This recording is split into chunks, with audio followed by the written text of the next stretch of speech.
एक बार की बात है, बर्फीपुर में एक बूढ़ा व्यक्ति रहता था। उसका एक बेटा था जिसका नाम रामू था। वो बहुत नकारा था। वो कोई काम नहीं करता था। दिन भर कभी इधर कभी उधर वक्त गुजार देता था। वह बूढ़ा व्यक्ति और उसकी पत्नी उनके बेटे के इस व्यवहार से बहुत परेशान थे। एक दिन रामू गांव के बीचों बीच बैठा था और वह अपने दोस्तों के साथ डप्पे लड़ा रहा था। तभी वहां मुखिया जी चलते हुए उसके पास आए। मुखिया उनके पास आया और बोला, हो रामू, काम धाम कुछ कर लिया कर, दिन भर इधर उधर घूमते रहता है। अरे मुखिया जी, जब मेरे लायक काम मुझे मिल जाएगा और मेरा उसको करने का मन करेगा तो मैं काम करूंगा। मुखिया जी, अभी तो मेरा मन नहीं है काम करने का। तेरा तो भगवान ही भला करे रामू। उस अपने बूढ़े माँ बापू को देख लेना, कहीं वो तुम्हारी कमाई खाए बिना ही इस दुनिया से चले जाएं। कोई बात नहीं मुखिया जी, आप घबराइए मत, ऐसा कुछ भी नहीं होगा। मुखिया इतना कहकर वापस चल दिया और रामू और उसका दोस्त वहीं बैठे रहे। घर पर रामू की अम्मा दिन रात कान्हा जी से प्रार्थना करती रहती कि उसका पुत्र सही रास्ते पर आ जाए और मेहनत करने लगे। एक दिन मुखिया बाजार में जा रहा था। मुखिया रामू के पिता को देखकर बोला, अरे बिल्लू भाई, तुम्हारे लड़के ने तो पूरे गांव के लड़कों को बिगाड़ने का जिम्मा ले रखा है। उसका कुछ न कुछ करो, नहीं तो तुम्हें यह गांव छोड़कर जाना होगा। रामू का पिता बहुत ही दुखी हुआ और जंगल की तरफ चला दिया। उसे आज बहुत बेइज्जत महसूस हुआ। वह जंगल में बैठकर सोचता रहा कि अब वह क्या करेगा। उसे बेइज्जत होना पड़ा था, अब वह वापस जाना नहीं चाहता था।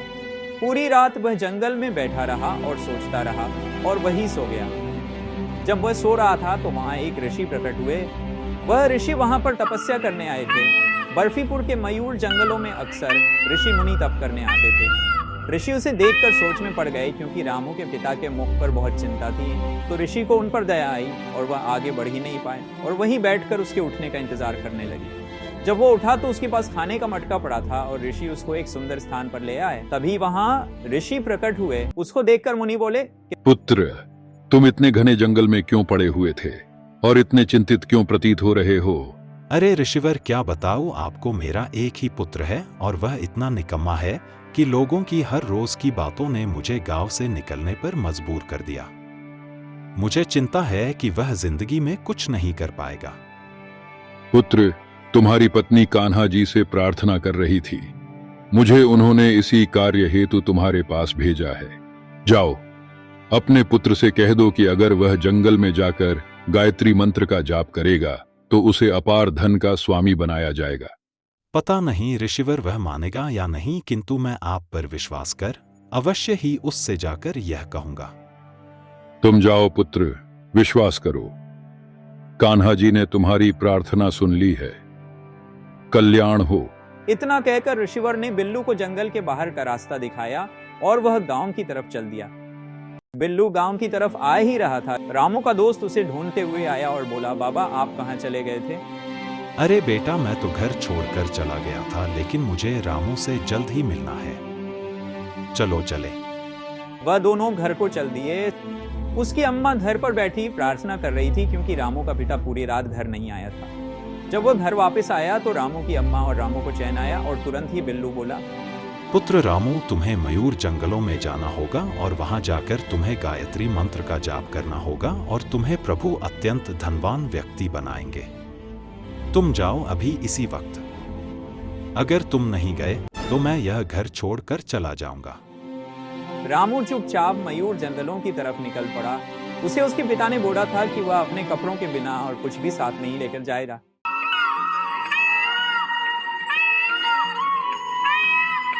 वहां आकर वह मंत्र पढ़ने लगा। ओम भूर्भुवस्वः तत्सवितुर्वरेण्यं भर्गो देवस्य धीमहि धियो यो नः प्रचोदयात्। ओम भूर्भुवस्वः तत्सवितुर्वरेण्यं भर्गो देवस्य धीमहि धियो यो नः प्रचोदयात्। मंत्र पढ़ने के बाद वह एक बहुत सुंदर स्थान पर चला गया जो बिल्कुल स्वर्ग की तरह था।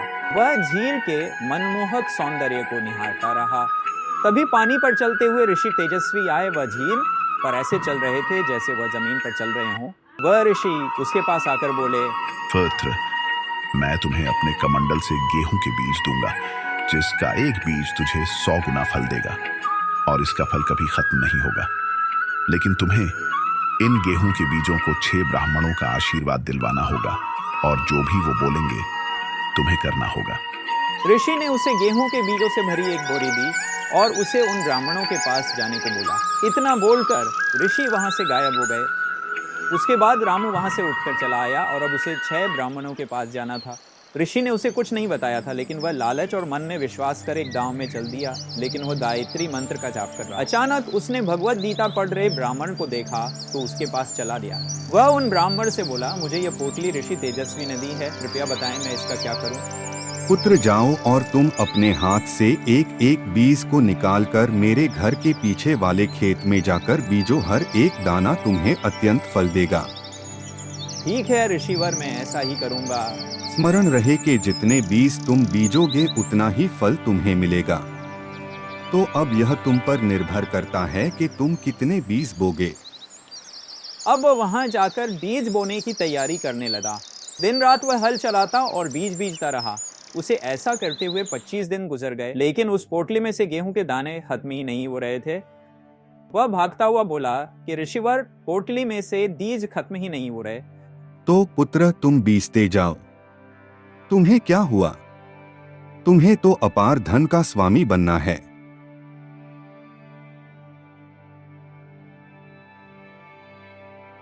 अभी तो बाकी काम कब करूंगा, अभी तो मैंने गेहूं की बिजाई ही की है। तो पुत्र तुम्हें धनवान भी तो बनना है। अभी तो तुम्हें मयूर झरने से पानी भी लाना होगा।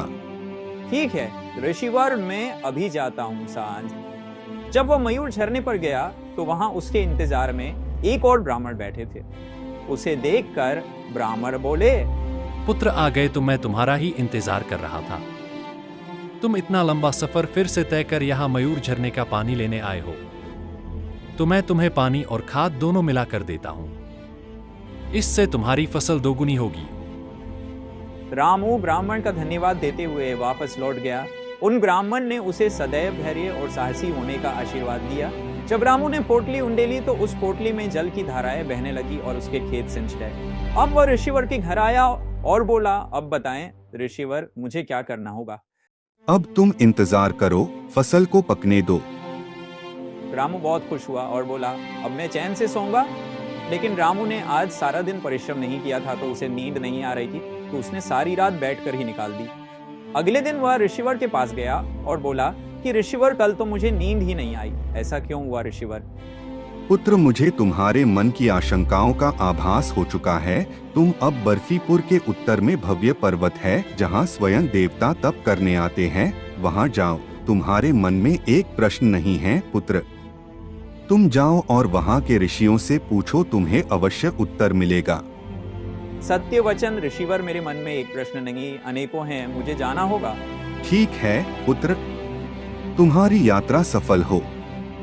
अब उसने बर्फीपुर के पहाड़ों की यात्रा आरंभ की और चलते चलते उसे कई दिन बीत गए, लेकिन अब उसमें आलस्य का कीड़ा मर चुका था। उसे इसका आभास नहीं था और अब वह बर्फीपुर के भव्य पर्वतों की तरफ पहुंच गया था।